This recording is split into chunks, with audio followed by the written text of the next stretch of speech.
siapa namanya? Aliza. Aliza. Aliza. Berapa tahun Aliza umurnya? 4 tahun. Bilang 4 tahun. 4 tahun. Namaku Aliza, umurku 4 tahun. Ayo. Iya Aliza, makasih. Dadah, dadah, dadah. Aliza punya kakak? Ya. Berapa kakaknya? Anak-anak? Kakak-kakaknya laki-laki atau perempuan? Perempuan. Di mana kakaknya? Oh di dalam. Oh ya tuh kelihatan. Yang kelihatan baru satu tuh. Yang lainnya mana? Hah? Hah? Ada di dalam. Aliza sekarang puasa. Puasa? Oh, udah puasa masih kecil ya, hebat deh. Senyum dong, senyum. Masukin dulu. Buat buka sahur ya.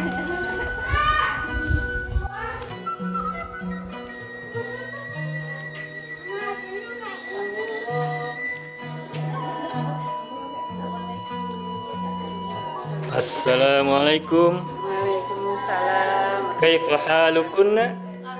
Alhamdulillah nahnu bi khairin. Kita jumpa lagi ya. Naltaqi marratan saniyatan. Alhamdulillah. Ini kita kembali berada di pesantren Iqra'ul Quran Mutiara Kolbu Al Istiqomah. Betul ya? Nah, lulus. Lulus ingatannya. Baik. Anak-anak sekalian, alhamdulillah ketemu lagi di sini. Semuanya sehat semoga ya. Amin. Bismillahirrahmanirrahim.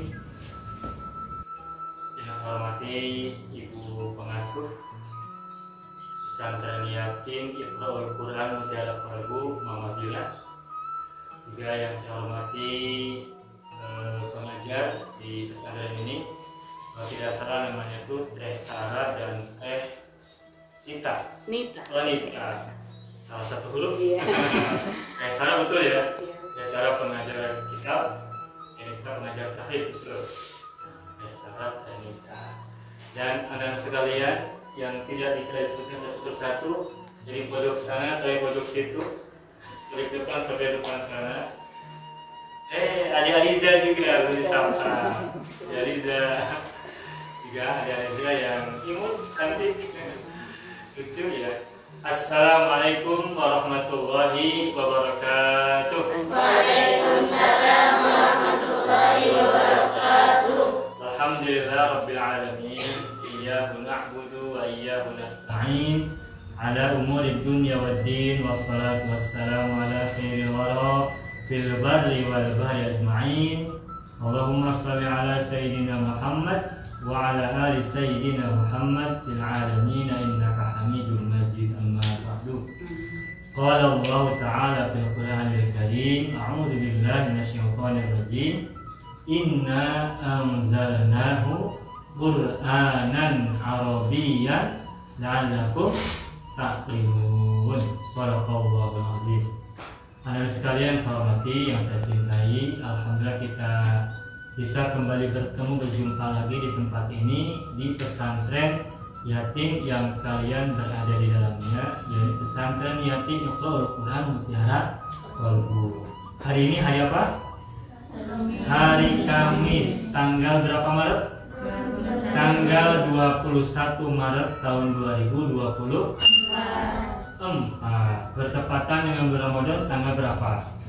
Tanggal 10 Ramadan tahun 1445 Hijriah. Berarti sekarang kita sudah berada di puasa hari keberapa?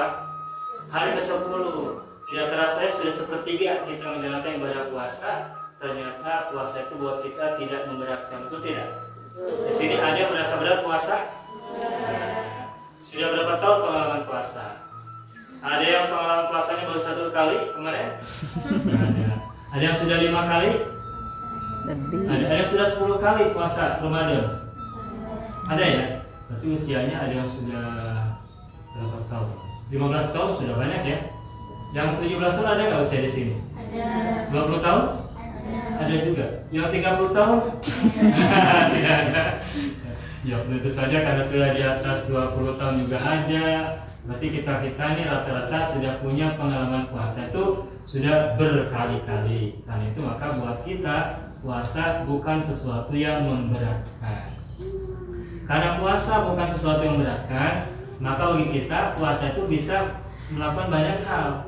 Dan buat kalian semua di sini kan bisa membaca Al-Quran, bahkan sudah belajar tahfidz dan sudah banyak hafalan yang sudah kalian hafal dan kalian lakukan, betul kan?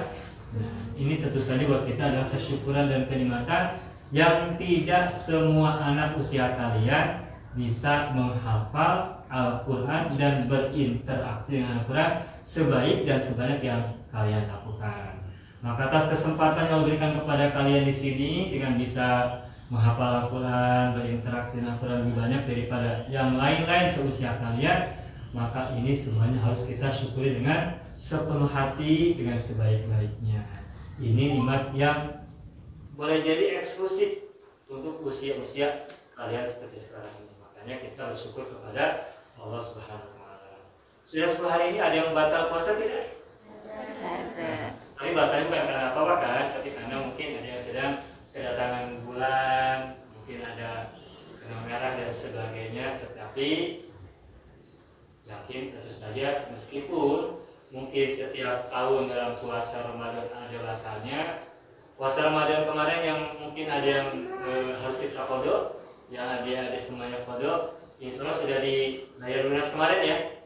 Jadi setiap mau masuk bulan Ramadan, kalau kita punya utang puasa wajib Ramadan itu pada tahun yang lalu, maka sebelum masuk Ramadan yang baru kita harus lunas dulu puasa qadha-nya. Baik puasa qadha karena meninggalkan karena sakit, atau mungkin karena datang bulan, atau yang alasan-alasan yang lainnya yang dibenarkan, maka harus lunas dulu sebelum masuk bulan Ramadan yang baru. Itu yang pertama. Nah, yang keduanya, anak sekalian, adik sekalian, alhamdulillah kita berada di bulan Ramadan dengan penuh kebaikan dan keberkahan. Dan untuk kita semuanya di sini, khususnya adik-adik semuanya ini, sudah banyak menghafal ayat-ayat Al-Quran. Nah, Al-Quran itu apa fungsinya? Kalau di Al-Quran di surah Al-Baqarah Allah berfirman, Alif Lam Mim, terus berikutnya apa? Dzalikal kitabu la raiba fihi hudan lil muttaqin. Alif Lam Mim, dzalikal kitabu la raiba fihi hudan lil muttaqin. Alif Lam Mim, kitab itu atau kitab ini, dzalikal kitabu la raiba fihi, tidak ada keraguan di dalamnya. Terus hudan lil muttaqin, untuk apa Al-Quran atau Alkitab yang tidak ada keraguan di dalamnya itu? Hudan lil muttaqin, fungsinya adalah petunjuk bagi orang-orang yang bertakwa. Jadi Al-Quran itu untuk apa? Untuk petunjuk bagi siapa? Bagi orang-orang yang bertakwa, orang-orang bertakwa. Oleh karena itu agar Al-Quran bisa menjadi petunjuk untuk kita semua, orang-orang yang ingin menjadi muttaqin, menjadi bertakwa, beriman, bertakwa dan sebagainya itu, maka kita mesti banyak berinteraksi dengan Al-Quran. Dan interaksi yang pertama yang bisa kita lakukan dengan Al-Quran adalah pertama, belajar membacanya dengan baik, dengan benar dan dengan fasih. Tentu saja di sini mah untuk belajar baca sudah bisa semua kan? Insya Allah udah bisa baca dengan baik, dengan pertama dengan benar dulu, kemudian dengan baik, dan ketiganya dengan fasih. Ini yang interaksi yang pertama. Setelah kita bisa baca Al-Quran dengan benar, dengan baik, dengan fasih, maka interaksi yang kedua kita tingkatkan. Apa tingkatan yang kedua dari interaksi Al-Quran? Yaitu memperbanyak hafalan kita terhadap Al-Quran. Dan saya yakin di sini mas sudah banyak hafalan-hafalannya. Juz 30 udah mulai banyak yang hafal, juz 29 juga sudah mulai banyak yang hafal. Terus menaik sampai semakin banyak ayat-ayat yang kita hafal, surat-surat yang juga kita hafal. Itu interaksi yang kedua. Dan itu karena di sini sudah banyak hafal Quran, maka ini juga harus kita syukuri dengan penuh kedalaman hati. Begitu ya. Itu interaksi yang kedua. Nah, selanjutnya interaksi yang ketiga setelah kita bisa baca Al-Quran dengan benar, dengan baik, dengan fasih, dan juga menghafal Al-Quran dengan semakin banyak ayat, semakin banyak surat, maka interaksi yang berikutnya yang harus kita lakukan adalah memahami kandungan dari setiap ayat yang kita baca, yang kita hafalkan. Mengapa? Sebab tadi Al-Quran sebagai petunjuk. Kalau Al-Quran sebagai petunjuk, sedangkan Al-Quran berada dalam bahasa Arab, tertulis, terbahasakan dalam bahasa Arab, dan kita bukan orang-orang Arab, apakah bisa kita menjadikan Al-Quran sebagai petunjuk kalau kita tidak paham?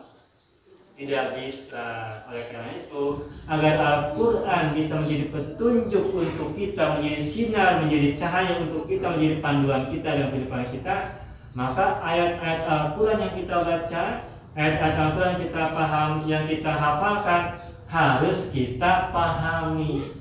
Tetapi kita sama-sama tahu Al-Quran itu terbahasakan dalam bahasa apa?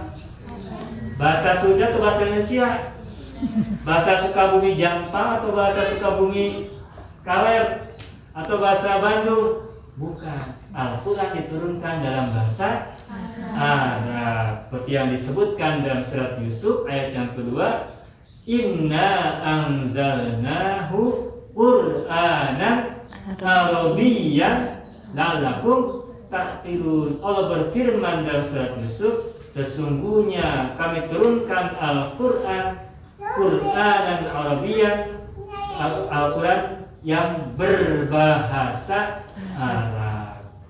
Karena Al-Quran turun dalam bahasa Arab, sedangkan kita belum paham bahasa Arab, berarti kita harus belajar bahasa Arab. Agar apa? Agar kita bisa paham Al-Quran. Nah, tujuannya apa? Allah turunkan Al-Quran dalam bahasa Arab. Allah sebutkan dalam ayat berikutnya, la'allakum ta'qilun, agar kalian berpikir, agar kalian memahami, agar kalian mengerti. Jadi setelah kita hafal ayat ini, maka kita juga harus paham kandungan setiap ayat yang tertera, tercantum, tertuliskan, terbahasakan, terucapkan, terkalamkan dalam bahasa Arab itu. Inna anzalnahu Qur'anan Arabiyyan la'allakum ta'qilun.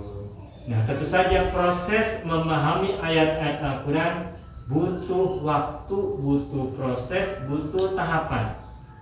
Sebagaimana kita belajar Al-Quran butuh tahapan, belajar membacanya butuh tahapan, belajar menghafalnya butuh tahapan, maka sama juga memahami Al-Quran juga butuh tahapan-tahapan yang pasti butuh waktu. Dan itu sepanjang waktu. Tidak ada satupun manusia muslim dari dulu hingga akhir zaman yang sanggup memahami Al-Quran secara sempurna 100% seluruh ayatnya. Tidak ada. Seandainya pun kita hari ini paham satu ayat, seandainya satu orang ada yang paham satu ayat Al-Quran hari ini, maka pemahaman dia hari ini belum tentu merupakan pemahaman 100% dari satu ayat itu. Boleh jadi yang ia pahami hari itu atau hari ini hanya baru sebagian saja. Nanti besok-besok kalau dia punya ilmu baru, pengetahuan baru, pemahaman baru, besok-besok pemahaman dia tentang ayat itu akan berubah dan berkembang dan menyempurna. Oleh karena itu, memahami Al-Quran butuh tangga, butuh tahapan dan butuh waktu. Dan untuk kita semuanya, semampu kita bisa menapaki tangga pemahaman itu satu persatu sesuai ilmu yang kita punyai. Kalau sekarang kita ilmunya baru dengan penerjemahan, pahamilah ayat Al-Quran dengan penerjemahan. Tetapi dengan berkembangnya usia kita, dengan bertambahnya usia kita, dan bertambahnya ilmu yang kita punya nanti dengan perkembangan waktu yang kita miliki, kita pun harus meningkatkan kualitas pemahaman kita pada Al-Quran itu semakin menaik, semakin tinggi, semakin baik, dan semakin sempurna dari hari ke hari. Kenapa? Sebab ada sebuah ungkapan begini, ayatun tafhamha khairun min alfi ayatin tahfadha. Saya ulangi, boleh disimak ya. Ayatun tafhamha khairun min alfi ayatin tahfalha. Satu ayat yang kau pahami lebih baik daripada 1000 ayat yang kau hafalkan.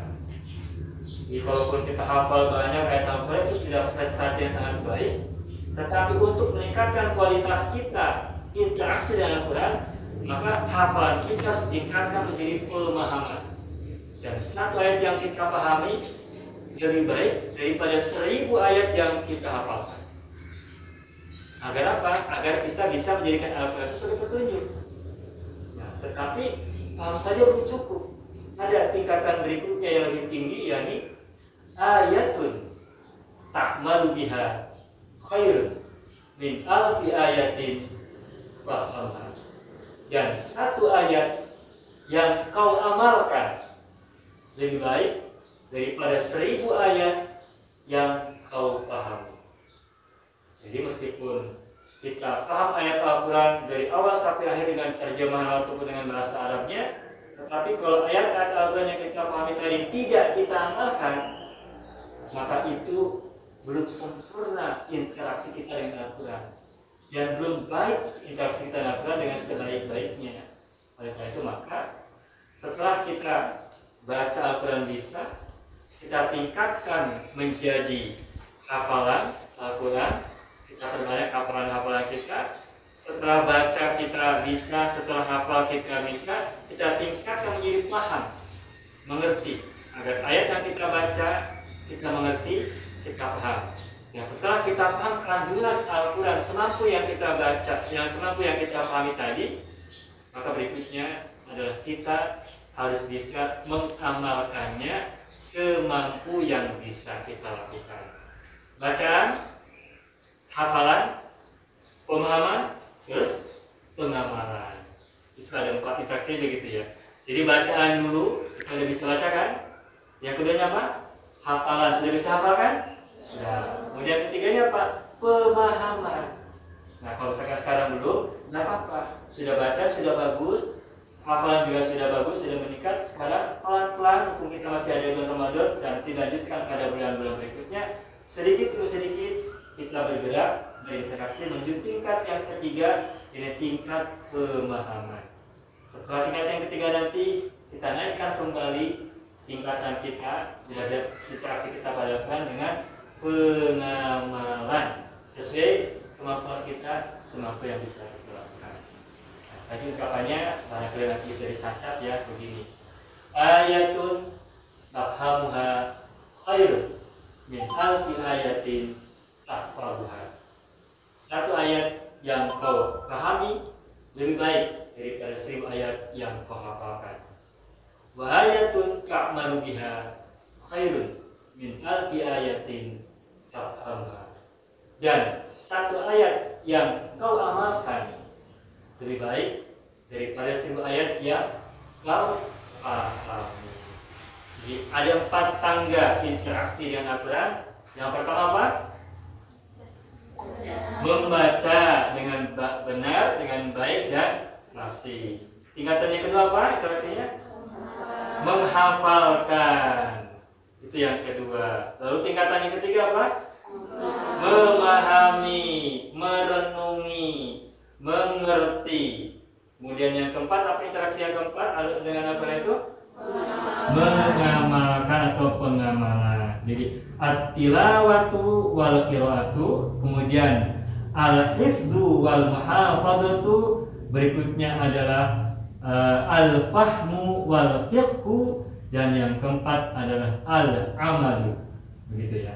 Nah, itulah ada sekalian sekilas atau sekelumit tentang apa namanya kita bersama-sama berinteraksi dan menjaga silaturahim, dan mudah-mudahan apa yang tadi disampaikan ada manfaat khususnya buat bicaranya sendiri, saya pribadi, ini buat kita semuanya, karena kita ingin Al-Quran menjadi hidup dalam diri kita, menjadi bagian dari ruh kita, dan ruh Al-Quran itu masuk dalam kesadaran kita, kesadaran mulai dari kognisi akal kita, kemudian masuk ke dalam keyakinan kita, kemudian menjadi meresap ke sekujur tubuh kita, tiluhur sausap rambut dihandap sahibas dampal. Nah, jadi agar Al-Quran itu bisa kita resapkan dalam diri kita, dari atas rambut kita, kepala kita sampai ke bawah kaki kita, tiluhur sausap rambut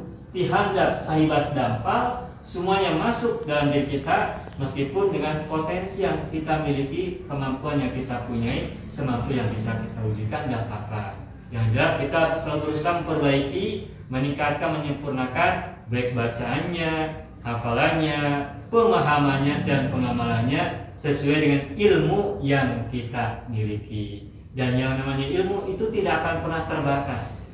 Hari ini kita ilmu tahunya mungkin tentang satu saja sebagian, tapi besok-besok nambah ilmu baru, dapat informasi baru, dapat bacaan baru, nanti nambah menjadi 2, nambah menjadi 3, terus menyempurna sampai kita masuk ke yang hak. Sampai kapan kita berkewajiban menuntut ilmu? Sampai mati. Apa tuh keterangannya?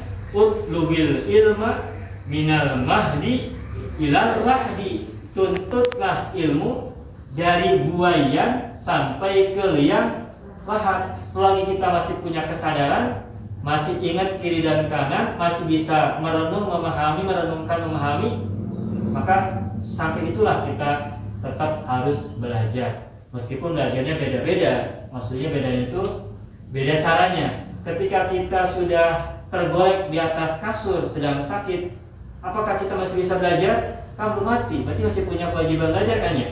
Nah, kalau kita sedang tergolek di atas pembaringan, tentu saja belajarnya tidak mungkin pakai HP gitu ya, buka HP linknya apa, atau buka buku baca-baca gitu, karena kita mungkin sudah ngaleh-ngaleh, boro-boro ngangkat HP, ngangkat buku Al-Quran atau yang lain-lainnya, buku-buku ilmu yang lain. Kita sudah sangat lelah, sudah sangat lemas, tak berdaya, terkulai lemah tanpa daya, bisa jadi begitu kan ya? Nah, tapi meskipun begitu, kita masih tetap bisa punya kesempatan belajar dengan cara apa? Merenung, berpikir, merenungi apa? Merenungi sisa-sisa usia yang tersisa yang kita miliki, untuk segera kita jemput kematian, ya apa? Segera tiba waktu itu. Tapi kalimat insya Allah masih lama. Mudah-mudahan ya. Kalau kita kan nggak tahu, Allah kan maha tahu, kita nggak tahu. Tetapi yang namanya mati adalah rahasia Allah. Kalau begitu, meskipun kematian adalah rahasia Allah, kita mah syukuri saja. Ketika sekarang masih bisa hidup, kita syukuri kehidupan kita. Yang seandainya di antara kita ada yang sedang sakit, kita juga syukuri sakit kita, karena dengan sakit kita ingat sehat. Karena orang sehat itu lupa bahwa dirinya punya nikmat sehat. Kenapa nikmat sehat itu terasa nikmat? Kalau kita sedang sakit. Siapa yang sedang sakit gigi? Enggak ada? Sakit gigi. Nah, kapan kita merasakan nikmatnya gigi sehat? Ketika giginya sedang sakit. Berarti gara-gara sakit gigi kita tahu nikmatnya sehat gigi. Sehingga sakit gigi adalah salah satu kenikmatan tersendiri. Dapat ingat nikmat sehat gigi. Atau sakit perut, ini kan sakit perut. Nah, kapan kita merasakan nikmatnya perut sehat? Ketika perutnya sedang sakit. Jadi dalam kacamata tasawuf, kacamata spiritual, sakit itu adalah bagian dari nikmat Allah juga. Maka kalau kita sedang sehat, bersyukurlah. Kalau kita sedang sakit juga bersyukur. Itu saja ya sebagai kata pengantar.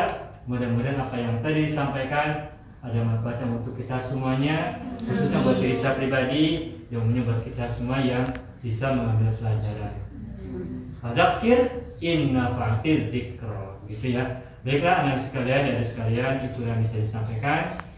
Kita berdoa semoga semua muslim-muslimat yang telah mensedekahkan sebagai harta mereka, Allah jadikan itu sebagai amal soleh. Dan dengan itu semuanya, semoga Allah memberikan kesehatan, kesembuhan, keberkahan, kebaikan, keselamatan, kemakmuran, kejayaan, keberkahan, serta kesejahteraan, keselamatan dan kebahagiaan untuk perusahaan duniawi mereka dan juga pada mereka, juga untuk kita semuanya. Ini ya Rabbal Alamin. Itu saja. Allahumma sholli ala sayyidina Muhammad wa ala ali sayyidina Muhammad. Akhiran aku lakum. Wassalamualaikum warahmatullahi wabarakatuh. Waalaikumsalam warahmatullahi wabarakatuh. Ya. Assalamualaikum warahmatullahi wabarakatuh. Waalaikumsalam warahmatullahi wabarakatuh. Allahumma sholli wa sallim wa barik alaihi. Sallallahu alaihi. Allahumma anta rabbi.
Alhamdulillah.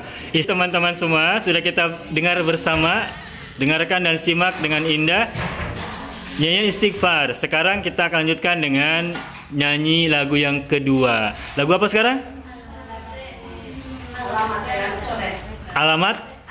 Alamat anak soleh. Baik, 1, 2, 3. Alamate anak soleh iku papat ba'dane mukmin anut syariat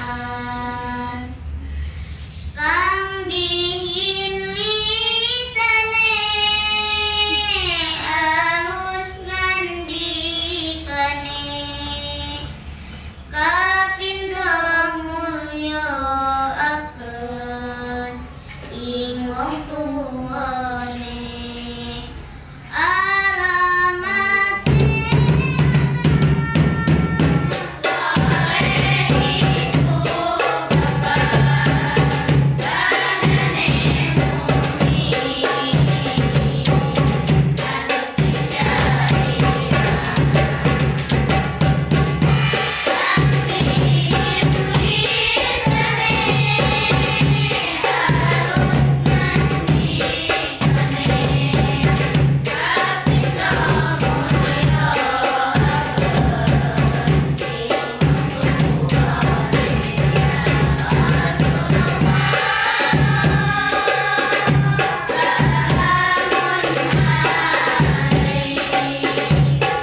Alhamdulillah. Tepuk tangan.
Alhamdulillah.